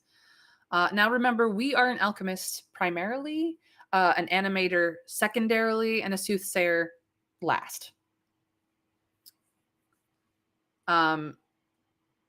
So I believe that this is soothsaying is the bed, alchemy is the candle, and animation is the drawers. I believe that is where this is going. So bedstead, candle, or drawers, 1, 2, or 3. What shall we do? What is the cool thing that we made for our Spartan little place above the workshop? Winterfairy says she wants to dabble in animation a bit more, seeing as we are solidly in alchemy already. Trav says 2, that the possibility we will get to the sheet of paper eventually. Like the story definitely has given it to us so that we can play with it later, but we haven't gotten to the point where we can make that choice, which may be the next chapter. I don't know. So we have a choice. We have a vote for 3 and a vote for 2. Does anybody else in chat want to weigh in on this, or is it left up to me, which I will continuously guilt you all for, because that's why I have chat.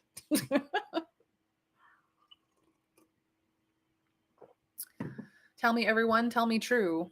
Bed, candle, or drawers, 1, 2, or 3?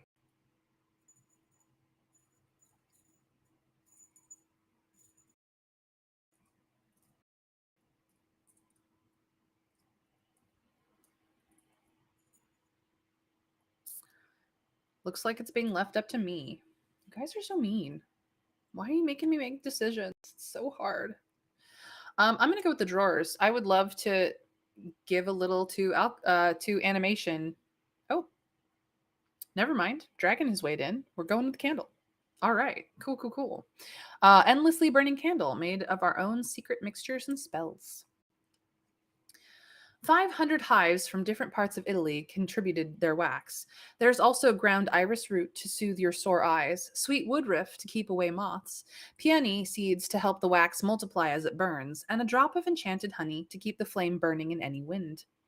This was one of your first attempts at difficult alchemy, and you're proud of it. Even if you had to surround the candle with a tray of water to prevent fires when you're awake. down on the sagging straw-filled mattress on your little bed. Just as you close your eyes, you hear something at the window. It's not a moth or a bat or a squirrel. Someone is opening your window shutter from the outside. No worries, dragon. It's cool. Whatever you do here could be dangerous. So, do we use our least able skill, soothsaying, to learn what we can about who it is and why they are opening our window? Do we spring to the window to try and prevent them entry? Do we enchant the window shutter to fly loose, because that'll teach whoever it is?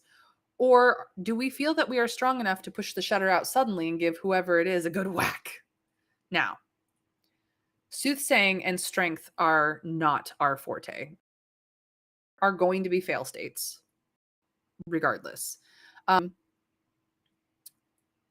Springing to the window to try to prevent them, which we are actually good at, and enchant the shutter to fly is obviously animation, which we are So it's probably the shadow person. Yeah, they're persistent. It could be somebody else. It could be Conrad. It could be Piero. It could be Fiametta. It could be somebody else entirely. But Trav votes for 2 to try and prevent them entry. Yeah, I don't think killing them is a good idea either. So we have a vote for 2. Anybody else want to weigh in? I will go with the consensus, or if you all vote something different, I get to choose. And we all know I will guilt you endlessly over that. It's what I do.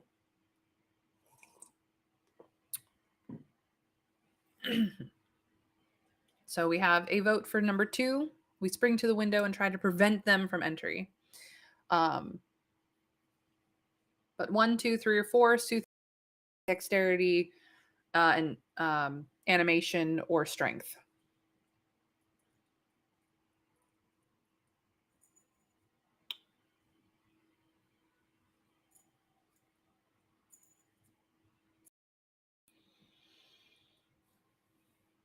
Interesting day today. Either chat is quiet or they're divided.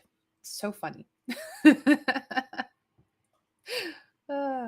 I adore all of you, though. I appreciate you guys coming. This is fun.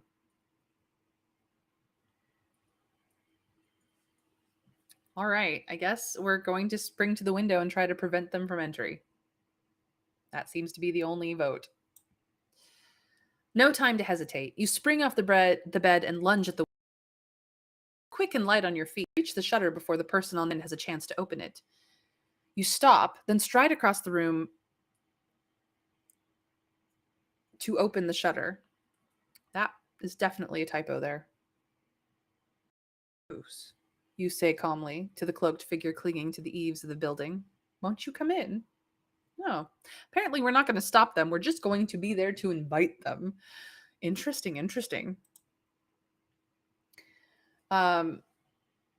Dengaru's Clement, Queen of Thieves, throws back her hood, treats you to a dazzling smile, and clambers into the room, one hand on the window frame and one hand on your shoulder. Why, thank you, Luca. You could use the door, you know. What, and ruin my reputation? I can't be seen coming and going at people's doors like a respectable citizen. Despite her jokes, you get the sense that she's worried about something, that there's some reason she doesn't want to be. That is a thought she wants to keep to herself. Dangereux is so small that she gives the impression she could squeeze through any crack she chose, like a mouse. She has very dark hair, tucked under a black gold embroidered cap. She is the best thief in Florence and proud of it. Not that she has to get her hands dirty these days unless she wants to. She collects tribute from just about everyone who picks a pocket or cheats a cardinal. Your encounters with Dangereux before now has been about the business of the workshop, and certainly haven't been here in your room. From time to time, she'd turn up in the workshop. She'd talk to you pleasantly enough, but never about anything of importance, or substance, really. Then the master would come out of his study and she'd go in. Once, as you were bringing him his afternoon wine, you overheard the end of one of those conversations. A new young thief had turned up in Florence from who knows where and had stolen some gold leaf out of one of the workshop's carts at a worksite. Dangereux will sort the boy out, the master said to you after she'd gone. Why doesn't anyone Why doesn't anyone steal from us? You asked. It had never occurred to you before. Because when anyone through, sorts them out, the master said, as though it were. Yes, but why would she? Or why should she? You stopped, seeing the master's expression. You learned more about it after a few months. You learned more about it a few months later. This was back in the days when the Medici were in exile and Savonarola had been dealt with, and the new republic was trying to figure out what sort of republic it wanted to be. You ran into the chief magistrate, literally in the Santa Maria Novella, and he brandished one of the workshop's little periscopes, a very useful devices for seeing around corners. A thief dropped this in my wine cellar, he sputtered. It came from your workshop. You took it from him, examined it. There was no doubt about it. It was made to the master's design in your workshop. There's no hallmark back to him. There would be it. I'll have your master's head for this. Just then, the master himself came around a corner and greeted the magistrate, wrapping an arm around his shoulders and taking him into quiet conversation. How do we feel about the greatest thief of Florence? Is she a threat to law and order, but you have to admit you're attracted to her? Is she a threat to law and order, but maybe that's one reason why you're attracted to her? She's a threat to law and order, pure and simple. Judgment until we get to know her better. We don't trust her. Well, we don't trust anyone, but we really don't trust her. Or we're willing to give just about anyone the benefit of the doubt. So we can add her to the list of people we can romance, is like the first two choices here. The rest of the choices, I believe, will adjust our stats or may be affected by our personality stats. So we did pick that we were a thief in the past, that we pickpocketed in the past. So maybe the reason we are attracted to her is because she's a threat to law and order, and we understand.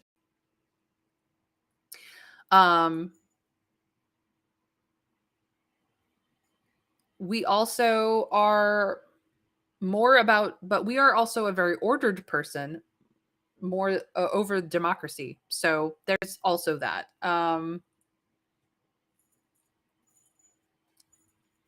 It's up to chat. 1, 2, 3, 4, 5, or 6.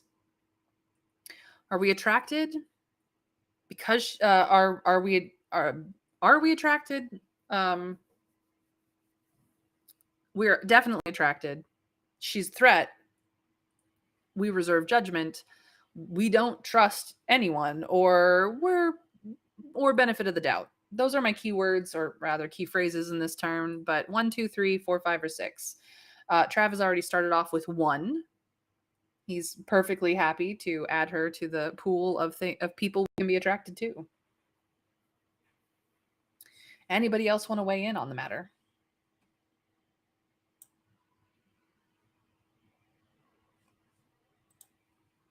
Winter Fairy is also down to be like, yes, we're attracted. Let's go. But are we attracted, or because she's a threat is the reason why we're attracted?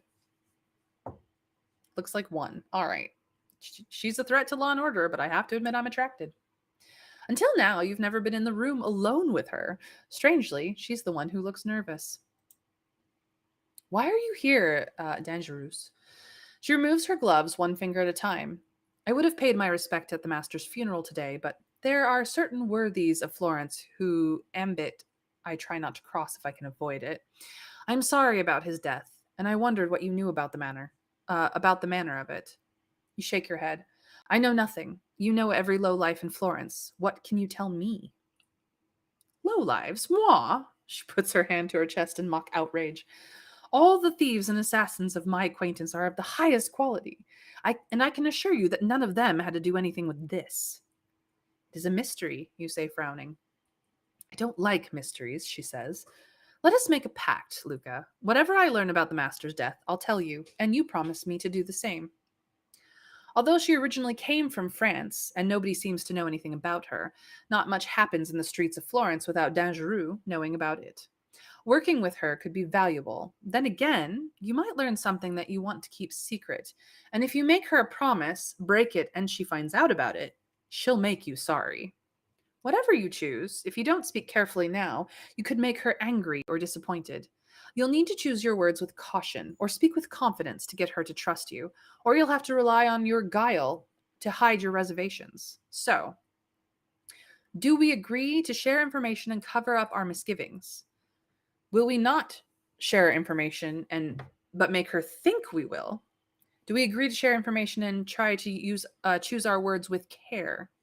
Do we refuse to information and choose our words with care? Do we agree to share information and try to speak with confidence, or do we refuse to share information and try to speak with confidence? So it looks like we have basically yes no choices depending on what skills we want to apply. So, um, 1, 2, 3, 4, 5, or 6.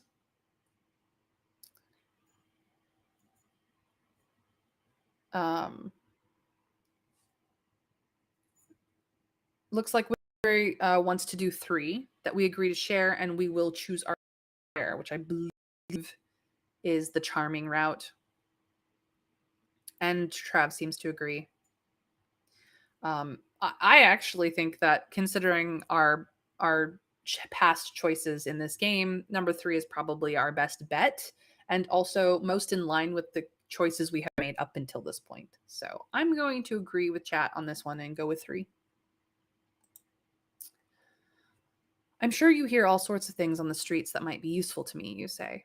She takes a step back. What I hear and where I hear it is my own business, unless I choose to make it yours. Do we have an agreement or not? We do, of course. She puts out her hand. I'll hold you to that, Luca. And with that, she's gone, back out through the window and into the night. You flop back down on the bed, but before you can finish a long sigh, Dangereux peers again at the window. I almost forgot. I'm still expecting that impermeable vault a week from today, as promised.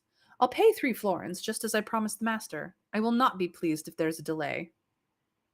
This time, when she disappears, she leaves you with your mouth hanging open. Another commission. How many secret commissions did your master take on?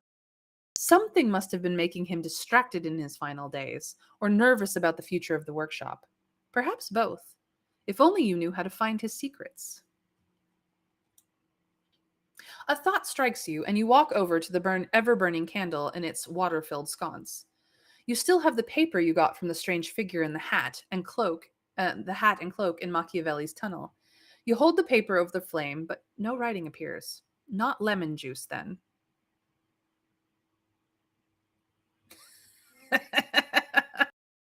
uh, Trav, you may not be wrong. He might have just decided that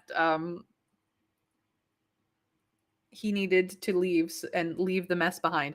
But be honest, be different than we expect. Like, this is a murder mystery story, apparently. You know that there's a potion that can reveal hidden writing, but you've never made it, and you don't have the recipe. There are certain ingredients that are likely, though, given their qualities, and a little trial and error never hurt anyone. If you ask for help from the other assistants, it will be easier to work the alchemy and make the potion. Pierre is the master and filed every bit of information away in his quiet manner. He'll have some good ideas about the alchemy, and he might even have some thoughts about the master's plans. Fiammetta is brilliant at everything, and her irreverence when it comes to the master might help you uncover the man's secrets. Both Piero and Fiammetta might be able to help you obtain or pay for supplies, but that means sharing whatever secrets the paper reveals with one or more of your rivals. The more you can work on your own, the more credit you'll get for your successes. The more you can work with others, the easier it will be to succeed.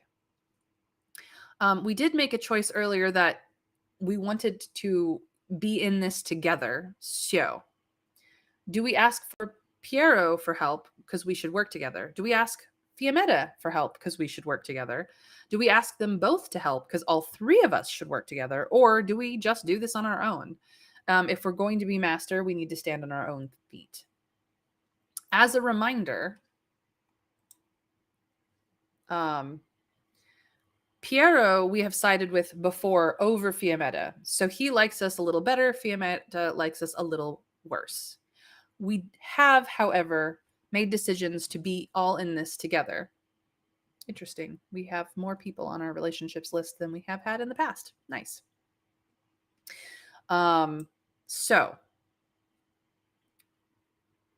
Piero is probably asking Piero for help specifically is probably going to be the most likely to work.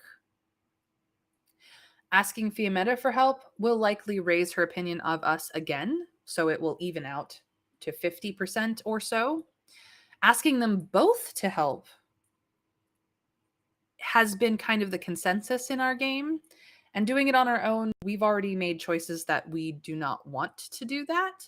However, we are still being allowed to make the choice of whether or not we're going to try it anyway. So, Trav, you're probably right that we don't even know if there's a secret on the paper, and it's probably another commission. But it also information on any of the 3 commissions we already have, or the master's death. Like we don't know what we have here. We just know we have something. I would prefer 3, but if anyone else wants to weigh in differently, by all means, please do. It just means that I will end up having to choose anyway.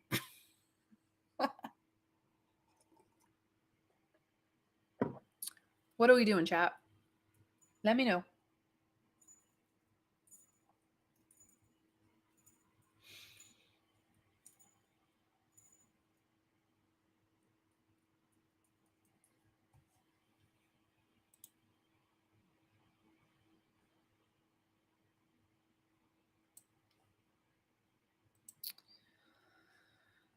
Seems 3 is the way we're going, so we'll ask them both for help. All 3 of us should work together.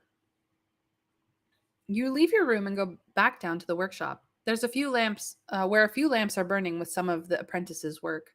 Tomorrow you'll have to decide which commissions to try and complete and how to make sure they get done. You poke your head in and see Andrea, posing as Venus, draped in white. An apprentice you don't know is sketching them. Has anyone seen Piero and Fiammetta?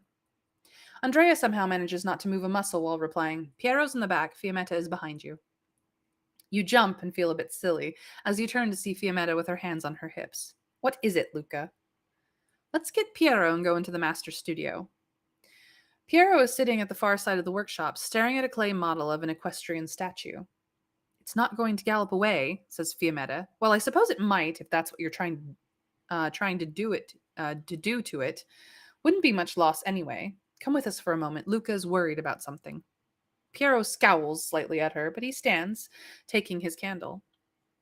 The master's studio. You walk into the little room up a staircase in one corner of the workshop. It smells of wax and clay and of musty old manuscripts, which lie curled in most available surfaces. Piero puts the candle on a shelf and perches comfortably on a stool. He must have spent many hours working with the master here. Fiammetta is as jumpy as a cat. She leans against a shelf and sends a pile of parchment rolls skittering onto the floor. God's bones, Piero mutters, and jumps off his perch to retrieve them. Luca, you'd better tell us what this is all about before Fiammetta sets fire to the place. You rub your hands through your hair. Well, it's about the master, as it happens. A stranger handed me a note, and I have a strong feeling that it has something to do with the master. It couldn't be a coincidence, could it? Getting this note on the day of his death? What stranger? Who? Fiammetta demands. You hesitate. Just thinking of the figure in the broad-brimmed hat makes you shiver, and there's no reason to describe your encounters with them. I didn't see the person's face. I know nothing about who they might be, believe me, and the note is blank. What do you mean blank? Piero says. You hold out the note. They both grab it. Easy, don't tear it, and don't bother holding it to the candle flame. I already tried that. We need a potion. I know just the thing, Piero says, and goes to the pile of parchments he just replaced on the shelf after Fiammetta knocked them over. The wine of revelation. The wine is just the base, though. The key ingredient, to reveal the unseen, is oil of vitriol. Well, that's just great, Fiammetta says. Oil of vitriol will eat the paper. Not with all 3 of us working together, you say. But the truth is, there's no way to be sure whether your combined alchemical skill will be enough. Or we could add some powdered mandrake. That would counteract the corrosive effect of the vitriol, but I don't want us to pay the apothecary 12 soldi for a mandrake if we don't have to. That's 4 soldi each. Piero looks thoughtful and dives into another pile of dusty manuscripts. He opens a codex, carefully flipping from page to page. Have you got something you'd like to share, Piero? Fiammetta asks. Ah, here it is. A fresh leaf of heartsease, plucked by moonlight, would have the same effect as the mandrake. The only place nearby you'd likely to find that tonight is the Medici Palace garden, and getting caught sneaking around there wouldn't be great for your reputation with that family. Are you bold enough to sneak into the garden quickly without getting caught? So it comes down to how much faith you have in your own alchemical skill and in Fiammetta's and Piero's. Do we rely on our alchemical skill? Do we decide to buy the mandrake for 4 soldi each? Or do we sneak into the Medici garden and pluck the leaf? Let's see here. We have 2 lira at the moment. I do not remember if that's higher or lower than soldi. I do not believe so. I think we've spent the 4 soldi we needed, but I could be mistaken. We do, however, have a fairly solid amount of alchemy. We do not know how much Piero and Fiammetta have. We know that Fiero is good at is best at animation, and that Fiammetta is best at soothsaying. But where their alchemy lies, one of them will be lower, and one of them. And then dexterity. I believe dexterity and or guile is sneaking into the Medici place. So Winterfairy already votes for relying on our alchemical skill. Yeah, I mean, getting caught by the Medici would be a terrible, terrible way to go. But it's probably a survivable way. This is only chapter 2. So I guess that means we're going the alchemical way and trusting that we have enough between the 3 of us. Cross our fingers. Hope, hope, hope, hope, hope. Ooh, achievement. Reveal all the symbols. Don't lose any symbols on the mysterious note. We've got our first achievement. Congratulations, guys. The master kept a few dusty bottles of wine in a drawer. You open it and pour a little into a beaker. Then goes the oro vitriol. Carefully, carefully. A few swirls. The 3 of you join hands, close your eyes, and concentrate. You can feel the vitriol champing at the bit, but you rein it in. Holding the paper with tongs, you dip the paper into the beaker briefly and lift it out. The paper smokes a little, but it stays intact. Just in case, you grab a bit of charcoal and write down the symbols that appear. The trouble is that none of you have any idea what the symbols mean. We'll have to find someone to decode it, Pierre. Some soothsayers have a knack for decoding. Your mother never has, being barely literate herself, but if there's anyone in Florence who can decode this, your mother will know who it is. My mother might know someone, you muse, hardly realizing you've spoken it out loud. Then tomorrow we'll go see your mother. You cringe. This ought to be fun. End of chapter 2. Whew! Another long chapter. This has gotten crazy. We have met a ton of new people in chapter 2. If this goes the way other Choice of Games stories have gone, it seems that chapter 3 will start making more use of skills than adjusting them or whatnot. Oh, good luck, Winterfairy. The DMV is never fun. I hope you made an appointment. But I wish you all the luck. Be safe out there. So, but yes, thank you for joining. I am so glad you came to join us for this story for chapter 2.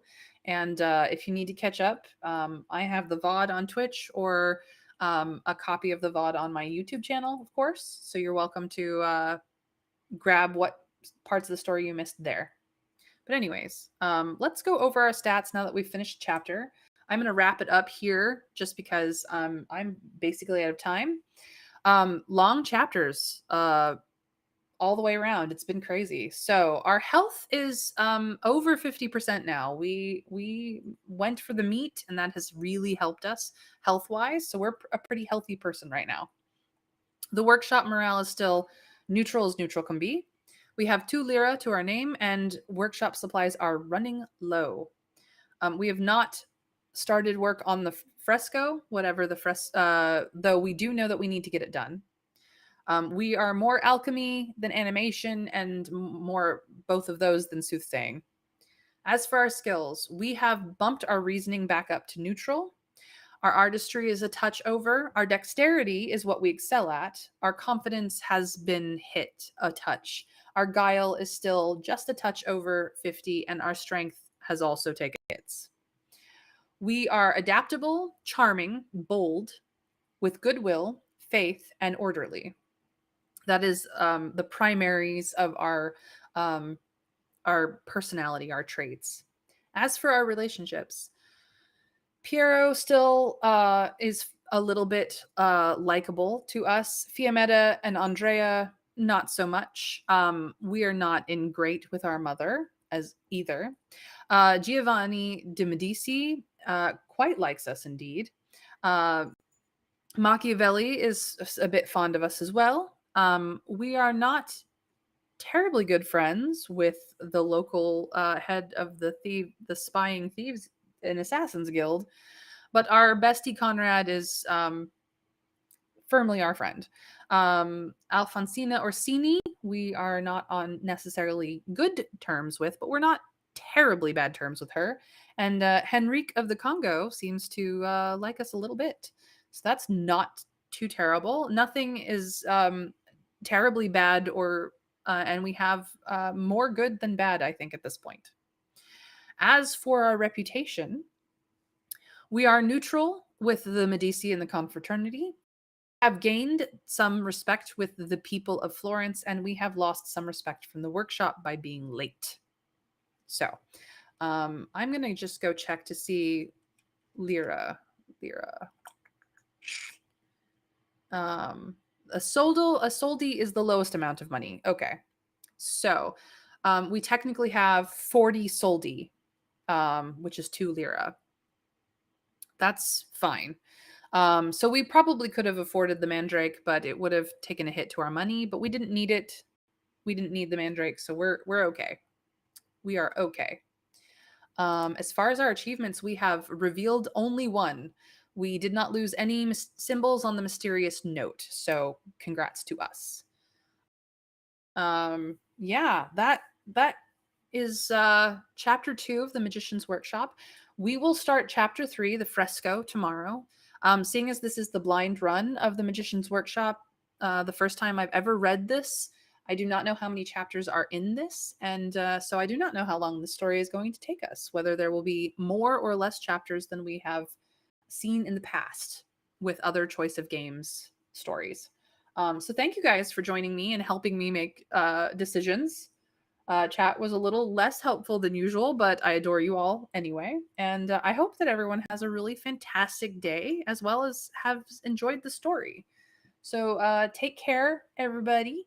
And I will see you guys back here tomorrow at 1 p.m. US Eastern Time. And you guys can figure out what the hour would be for your neck of the woods.